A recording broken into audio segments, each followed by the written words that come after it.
Maswerteng hapon po mga ka-STL. Narito na po ang resulta ng STL Pangasinan para sa araw na to, second draw. December 29, 2025, araw ng Lunes.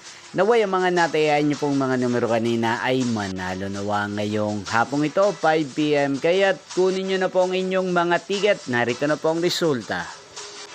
Ang mga numerong nanalo sa STL Pangasinan ngayong hapong ito, December 29, 2025.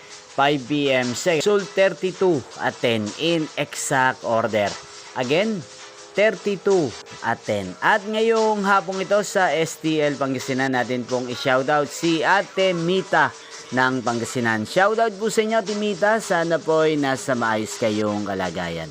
At sa lahat po ng mga taga Pangasinan, shoutout po sa inyo. Inyo pong napanood ang resulta ng STL Pangasinan. Maraming salamat po sa patuloy nyo pong manonood at pagsuporta sa aking channel.